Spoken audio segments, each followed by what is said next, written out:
Nous avons chacun notre propre perception de la réalité. Il suffit parfois de faire un pas de côté pour faire évoluer le regard que nous portons sur nous-mêmes, sur les autres et sur le monde. C'est ce qui m'a conduit à créer le podcast Il y avait une fois. Je suis Sophie et je partage avec vous mes découvertes et mes rencontres pour mieux vous connaître, mieux vous comprendre et questionner votre point de vue. Si ces thématiques vous intéressent, je vous invite à vous abonner sur votre plateforme préférée. Il vous est peut-être déjà arrivé d'avoir l'impression que votre quotidien manque de fluidité, voire de naviguer à contre-courant. Parfois, vous pouvez entendre cette petite voix vous dire « Pour moi, changer c'est trop tard » ou encore « Ce n'est pas ce que j'aurais aimé faire, mais je ne peux pas quitter mon confort, ma sécurité ». Comment se sentir à sa juste place, que ce soit dans sa vie personnelle et professionnelle? Pour en parler, j'ai le plaisir de recevoir Laura Massis. Après avoir passé 18 ans à la télévision en tant que journaliste présentatrice de JT sur France Télévisions, elle accompagne depuis 5 ans des leaders, en particulier des femmes, issues d'entreprises du CAC 40, artistes, entrepreneurs de haute volée. Elle les aide à retrouver leur juste place de leader. Dans cet épisode, Laura va vous parler de son changement de carrière et de la manière dont elle a retrouvé sa juste place. Bonjour Laura et merci d'avoir accepté mon invitation. Bonjour, je suis très heureuse aussi. Merci à toi. Alors, si tu devais choisir un mot pour te définir, ce serait lequel? J'adore le mot transformation. C'est vraiment mon mot, c'est vraiment ce mot qui m'a aidée à tout au long en fait de mon parcours depuis des années à garder une ligne droite, garder une verticalité. Et il y en a un, mais maintenant j'en rajoute un deuxième. C'est le mot clarté. Parce que je crois que la transformation associée à la clarté permet vraiment d'avoir des résultats incroyables. Pour soi, bien évidemment. Ouais. Je suis d'accord, effectivement. Dans mon propre expérience, j'ai aussi remarqué. Donc c'est un très beau mot, en tout cas. Et qu'est-ce qui vous a poussé justement à quitter les plateaux de télévision et à changer de vie? Est-ce qu'il y a eu un élément déclencheur, quelque chose qui vous a dit, là, c'est plus possible, il faut que je change quelque chose dans ma vie professionnelle? En fait, je suis restée 18 ans à la télévision, 18 ans où j'ai été comme un bon petit soldat, où j'ai vraiment appris un métier incroyable. J'ai vraiment été dans une envie de transformer justement le rapport aux nouvelles, le rapport à la société, la manière aussi d'accueillir ces nouvelles qui sont pas forcément des belles nouvelles, hein. Quand on fait les JT, quand on crée des JT, quand on présente les JT, on a ce filtre quand même assez, on peut dire négatif aujourd'hui, mais pas que. Voilà. Et à un moment donné, ce qui s'est passé pour moi, c'est que je ressentais trop cette négativité. Et je sentais que j'avais plus les moyens personnels d'aller transformer ça. Et comme mon moteur, c'est quand même l'envie, c'est l'envie de transformer, c'est l'envie d'aider, c'est l'envie de contribuer, c'est l'envie d'épauler. Et surtout d'accueillir les nouvelles avec une force différente, une manière différente. J'ai plus réussi à faire ça. Et comme je me suis sentie presque démunie face à ces nouvelles qui étaient toujours de plus en plus polluantes en fait pour moi, bien sûr, je me suis dit que j'étais plus à ma bonne place. Et j'ai fait ce choix donc d'arrêter ce métier formidable qui m'a permis vraiment d'aller à la rencontre des gens et qui m'a permis de rencontrer les plus grands de ce monde, qui m'ont permis de rencontrer aussi plein de personnes qui avaient une vision sur le monde qui était super intéressante. Mais à un moment donné, j'ai senti qu'il y avait trop de contradictions entre ce que je pouvais ressentir et ce que je pouvais donner à travers l'antenne. Et c'est pour ça que j'ai fait ce choix, en fait, d'arrêter en plein milieu de ma carrière. Et une jolie carrière, une très, très jolie carrière. Donc, personne n'a compris, bien évidemment. Mais en tout cas, ce choix, il était en accord et en harmonie et vraiment dans un sens qui était important et élevant pour moi. Je dis pas que ça a été facile. Je m'en doute. J'ai connu aussi. les Ouais. changements de carrière, donc je comprends très bien. Mais justement, ce que j'entends, je rebondis juste par rapport à quelque chose, c'est en fait cette perte finalement d'élan en fait que vous avez, enfin que tu avais à l'intérieur de toi finalement. Il y avait comme une flamme qui commençait à s'éteindre. C'est ce que j'entends en fait. Est-ce que Bien c'est sûr, il y a eu un ouais, manque d'envie, il y a eu, moi, je suis vraiment une femme d'envie.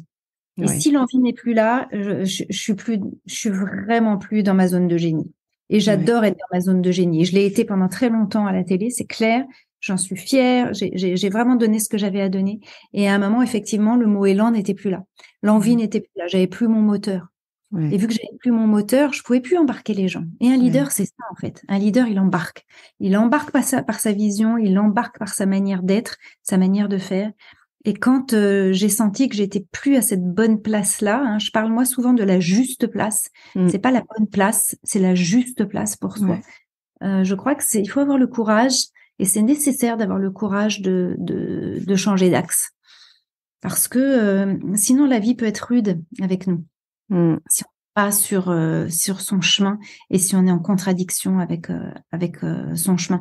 Et pour les auditeurs qui sont là, je pense que c'est vraiment une vraie belle question à se poser. Est-ce que si quand je me lève le matin, je suis pas tous les jours, bien sûr, il y a des moments plus difficiles que d'autres. mm, On est en pleine crise, on sait que il y a des choses en ce moment qui sont complexes, mais quand même, est-ce que vous êtes sur votre chemin de vie?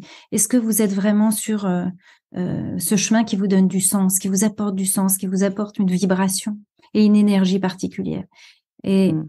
si à l'intérieur de vous, ça résonne faux, quoi, ça résonne, il y a plus cet élan-là, je crois que c'est important de se poser les vraies bonnes questions. Mm. Et c'est ça la transformation. On parlait de transformation au démarrage, c'est ça, c'est-à-dire c'est vraiment de se dire comment est-ce que je vais pouvoir évoluer différemment, même si je dois accepter de quitter des choses. Moi, j'ai quitté tout, hein. J'ai quitté un salaire super confortable, j'ai quitté une notoriété, j'ai quitté une visibilité énorme, une exposition, même un modèle social Mm. pour parce que j'étais plus en accord avec ça. Et je crois que j'ai pu le faire, mais je me suis donné les moyens de le faire.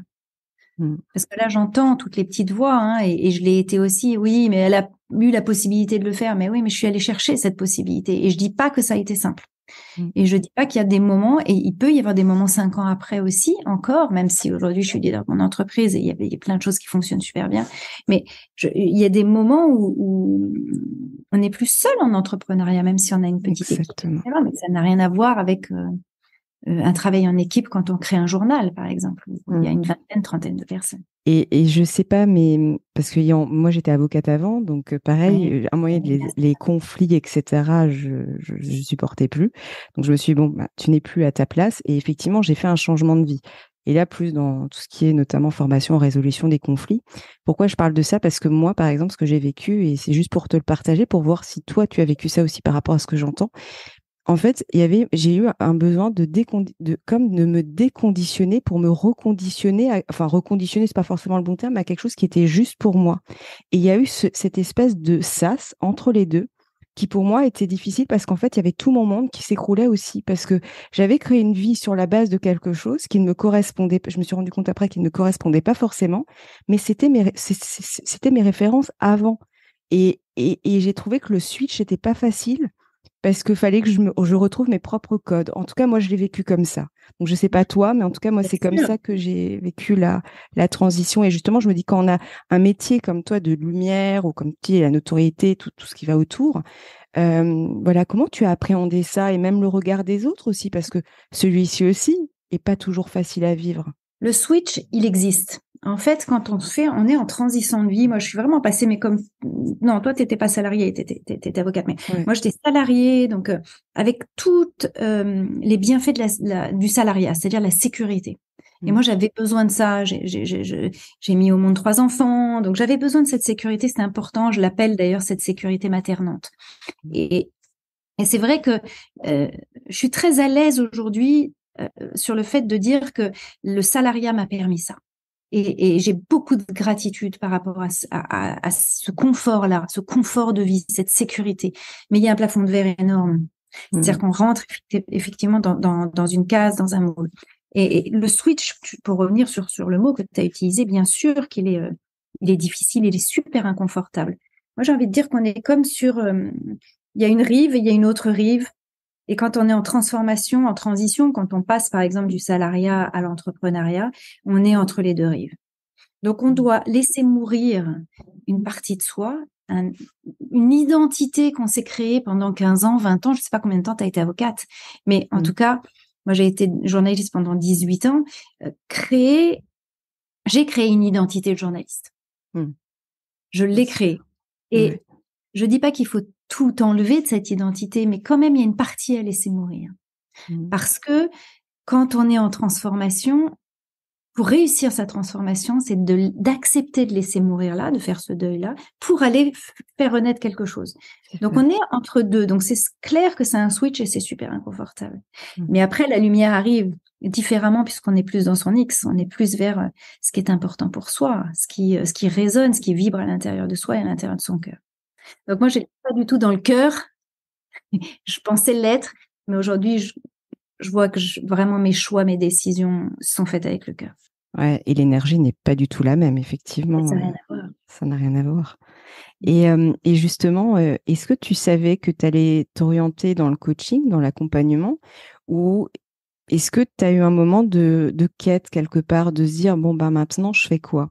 Alors, je ne savais pas du tout. J'ai toujours été passionnée par l'introspection, par le développement personnel, par la philosophie, par la sagesse de vie. J'ai toujours adoré ça et je disais même quand j'étais journaliste que j'avais une double vie. J'étais déjà en travail sur moi. J'ai fait une analyse lacanienne de 11 ans. Je me suis toujours formée même quand j'étais journaliste.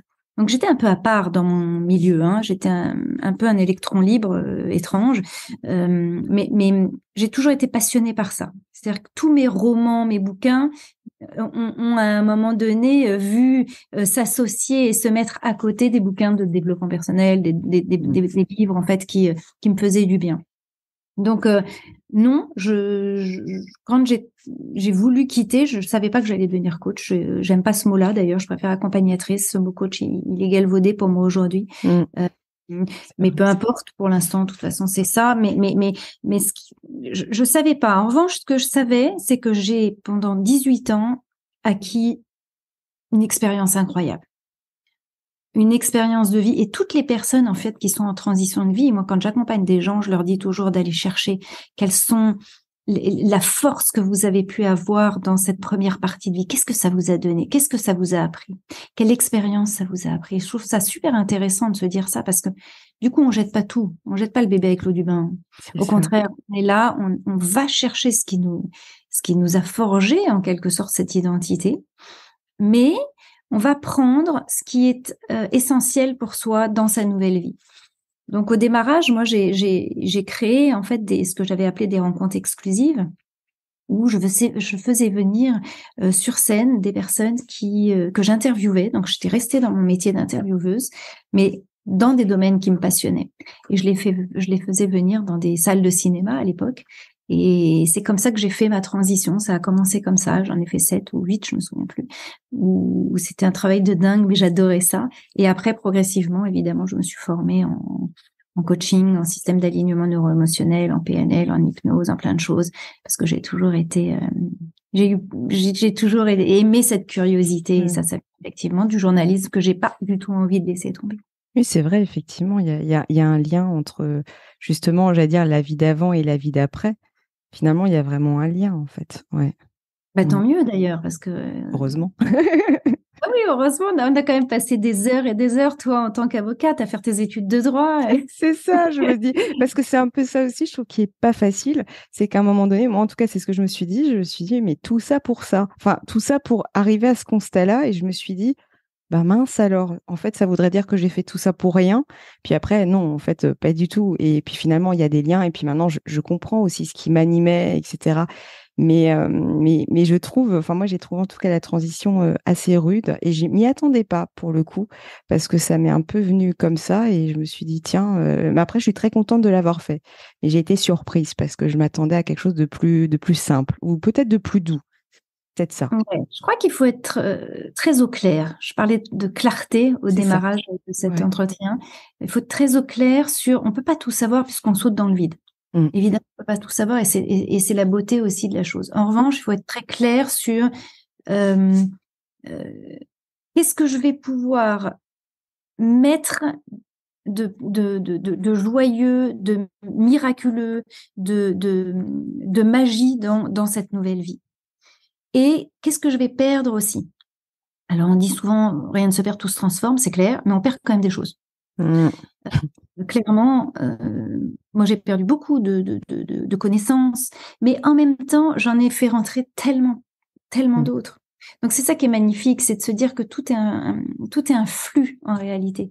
Donc oui, rien ne se perd, tout se transforme, mais sur le moment, on a l'impression de perdre. C'est après qu'on a ce recul, cet horizon, cette vue finalement différente. Ouais. Et c'est ça qui est magnifique. Mais je crois que c'est important de savoir. Alors, le mot n'est peut-être pas le juste, mais il y a quand même un prix à payer. Ouais. Je crois qu'il faut être assez clair là-dessus, de se dire, OK, c'est vrai que j'aurais plus. Je vous donne et ça c'est plutôt pour les auditeurs, mais je donne des exemples très concrets, c'est-à-dire quand on quitte le salariat, on quitte le 13e mois, on quitte tous les avantages qu'on a quand on est salarié, c'est-à-dire des mutuelles de dingue. Quand on est maman, par exemple, on a des enfants, on met les enfants sur la mutuelle. Alors, c'est des petites choses, mais c'est de la sécurité. Et c'est en fait énorme. On a le CE qui nous permet d'aller au théâtre, au spectacle, au machin, etc. Et tout ça, on le perd. Mais pour avoir évidemment une liberté d'action, une liberté de penser, une liberté d'agir autrement, une liberté de création qui pour moi n'a pas de prix. Exactement. Et en plus, je rebondis par rapport à ce que tu disais. Il y a aussi le côté où, quelque part, quand on est dans le salariat, mais quand j'étais avocate, c'était pareil parce que je suivais quand même, j'allais dire, quelque chose de prédéfini.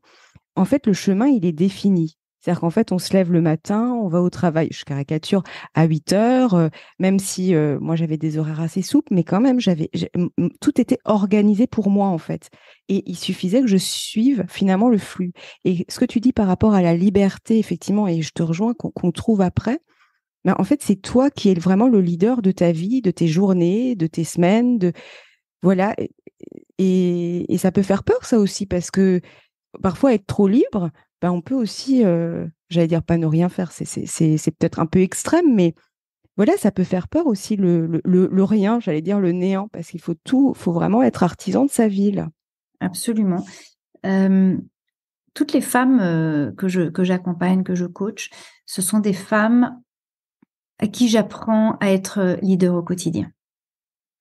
Et le leadership au quotidien, pour moi, c'est le nouveau leadership. C'est-à-dire être leader dans sa vie de femme, être leader dans sa vie de mère, être leader si on est maman, être leader dans sa vie professionnelle, dans sa vie de business, dans sa vie financière, dans sa vie spirituelle. Alors, c'est vrai que ça demande de l'entraînement.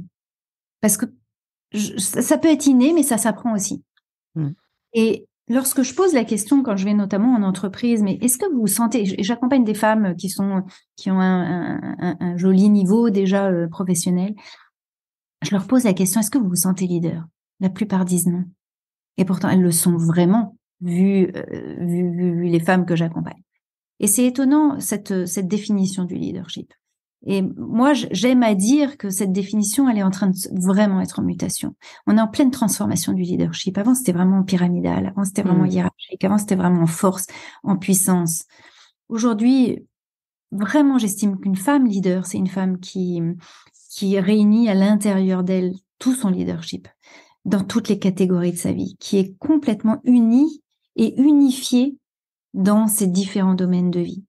Alors, je dis pas qu'on puisse l'être tout le temps, tous les jours, mais même mettre son attention sur, OK, est-ce que la maman que je suis, par exemple, en accompagnant ma fille, mes enfants, en préparant un joli petit déjeuner ou en étant là, en étant dans une vraie présence, ça veut pas dire tout le temps, ça veut dire peut-être 20 minutes pour les femmes qui travaillent, une demi-heure par matinée, ou 1 heure, j'en sais rien.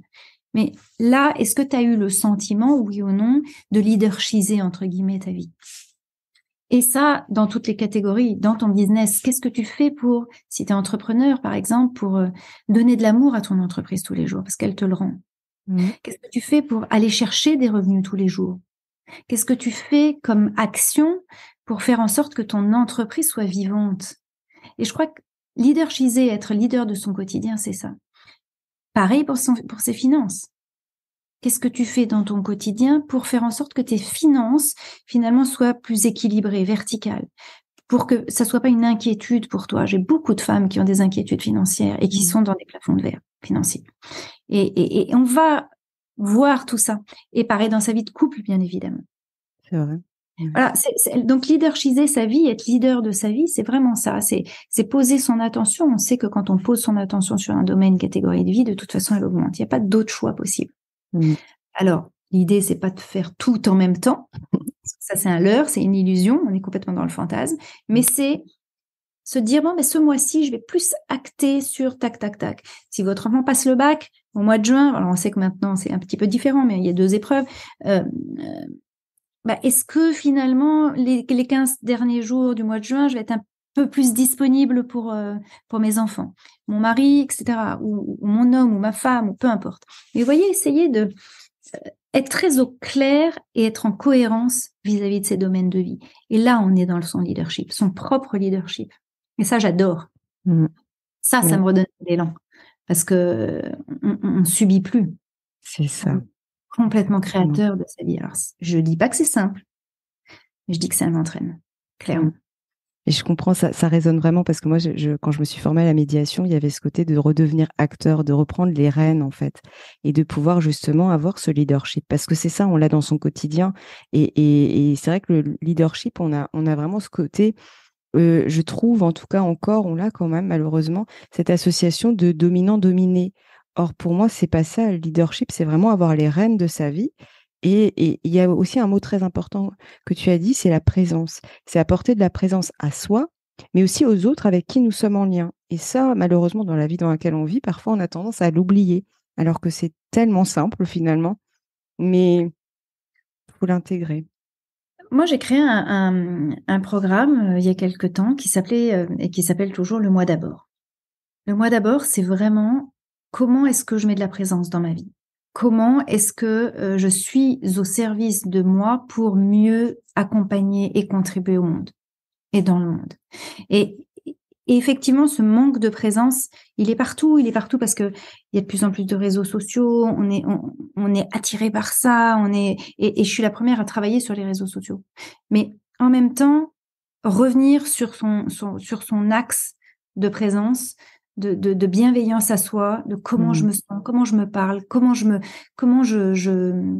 c'est important le comment je me parle. Tout à fait.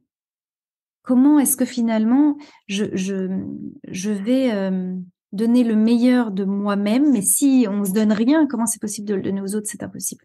Donc j'appelle moi comment est-ce que je peux être au service de ce moi d'abord? Et c'est important dans sa journée de savoir si on est quand il y a de la colère, par exemple, quand il y a de la tristesse, c'est qu'il y a un désaxage, c'est qu'il y a un décentrage par rapport à son moi d'abord qui est la base pour moi. C'est fondamental de revenir sur sa base-là, sur cette base-là. Je suis totalement d'accord, c'est comme les relations aux autres. Souvent, quand on est en conflit avec les autres, c'est important de revenir en soi, mais c'est parfois dur quand on a la tête dedans, les personnes parfois ont du mal à l'entendre ça. Mais en réalité, c'est souvent moi en tout cas, c'est la lecture que j'en fais, c'est une invitation à revenir en soi, en fait, à se dire, mais de se questionner finalement comment on est. Et je trouve qu'en plus, il y a quelque chose d'important aussi, c'est le dialogue qu'on se raconte à l'intérieur de soi. Celui-ci a beaucoup aussi de résonance avec nos relations avec les autres, finalement. Mais oui, bien sûr. Bien sûr. C'est-à-dire que le parler, oser bien se parler. Le matin, par exemple, quand vous vous réveillez, qu'est-ce que vous vous dites? C'est quoi les premiers mots que vous vous dites? Intéressant d'aller juste réfléchir à ça.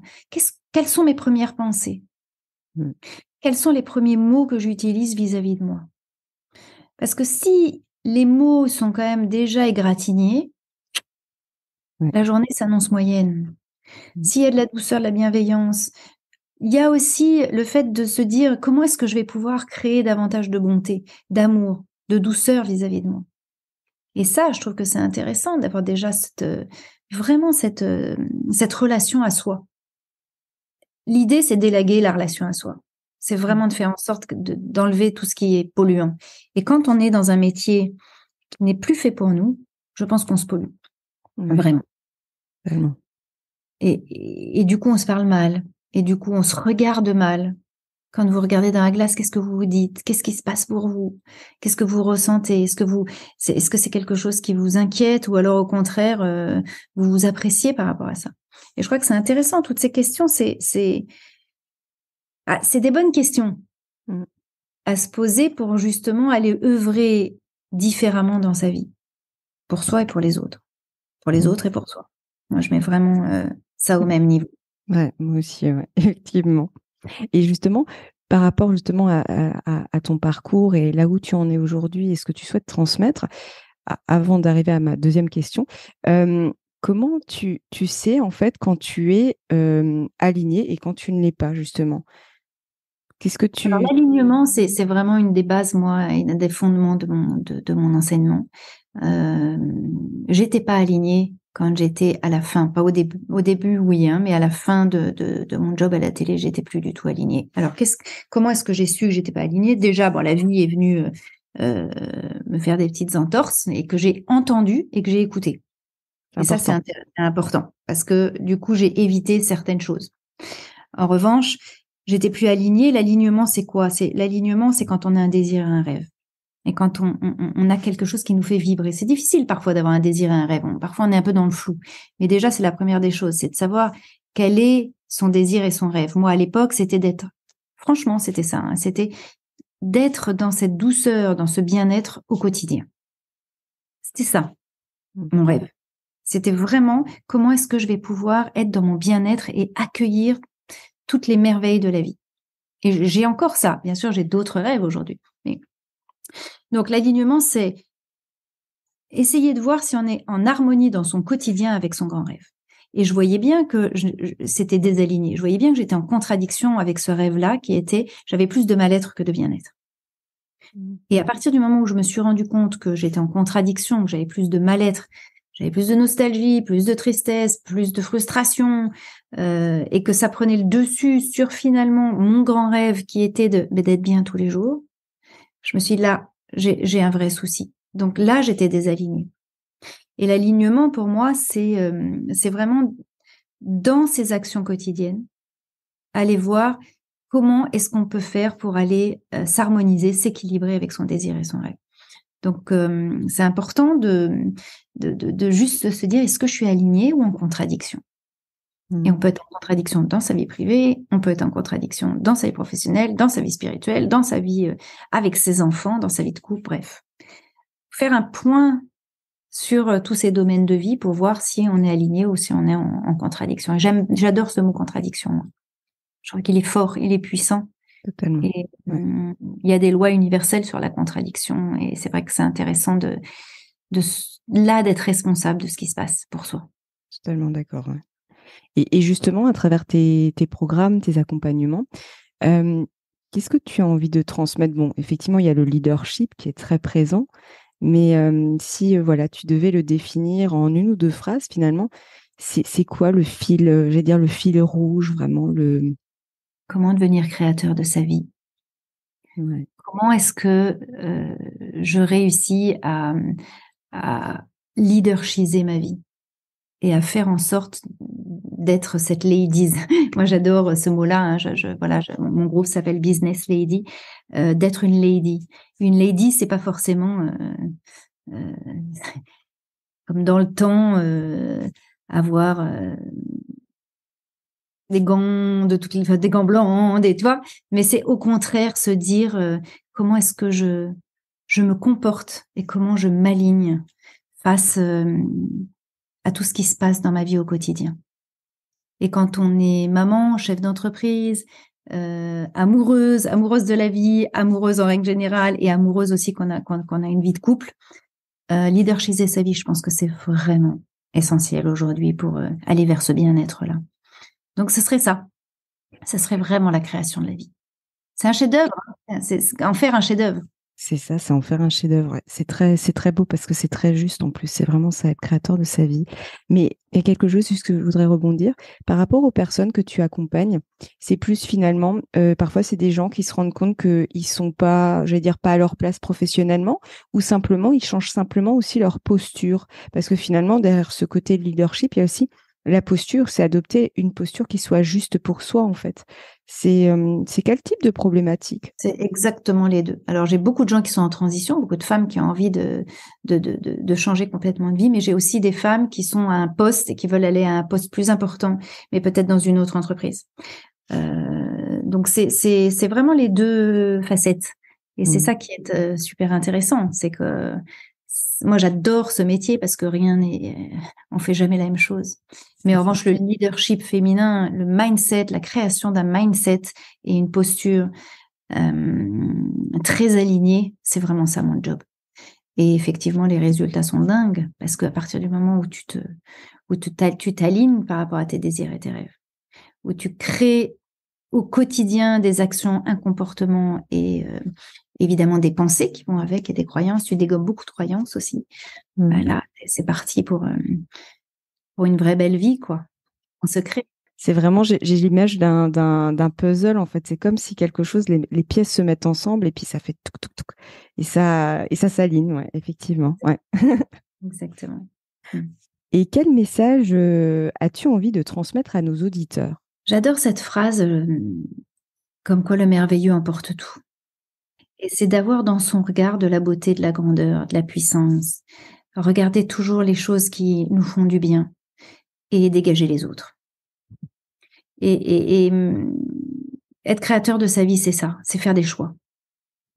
C'est vraiment prendre les bonnes décisions ou prendre les décisions. C'est pas forcément encore les bonnes, c'est déjà prendre la décision et arrêter d'être dans du flou. Remettre de la clarté.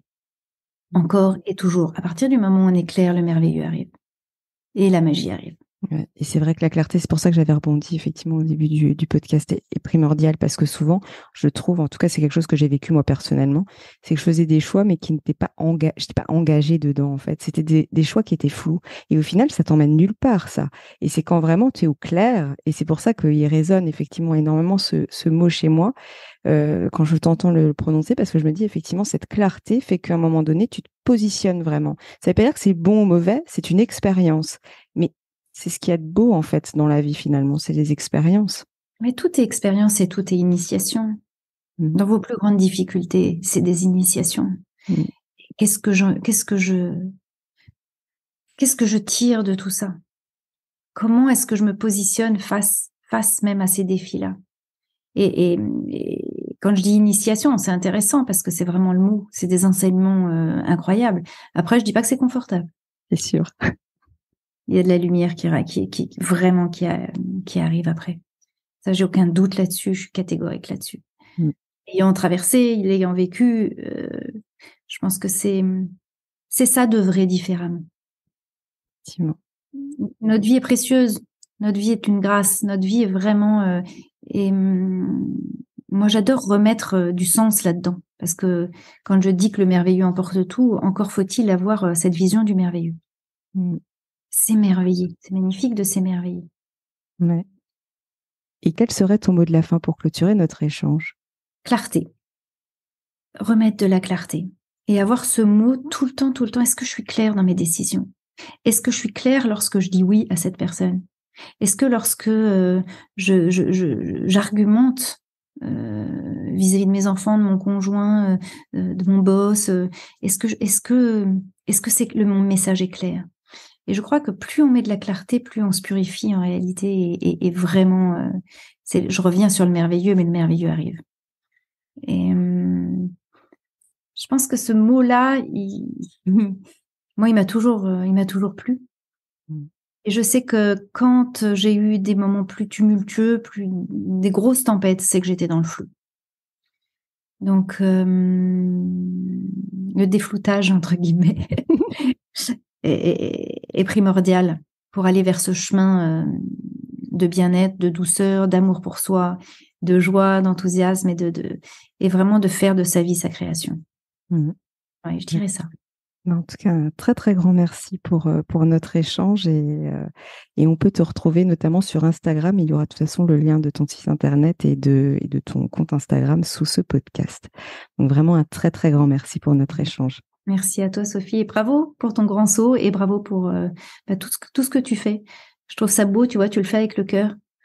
Et tu voilà, tu le fais et c'est simple et c'est authentique et bravo pour ça. Moi, j'honore vraiment ça. J'honore les femmes qui osent se mettre en lumière par la voix, par les sons, peu importe comment. Mais je trouve ça beau. Et donc, bravo. Merci, je suis très touchée. Si vous avez aimé cet épisode, n'hésitez pas à lui laisser 5 étoiles sur Apple Podcast ou un pouce sur YouTube. Et surtout, abonnez-vous sur votre plateforme d'écoute préférée pour ne manquer aucun épisode. Je vous souhaite une très belle journée ou une très belle soirée et vous donne rendez-vous dans 2 semaines. À bientôt!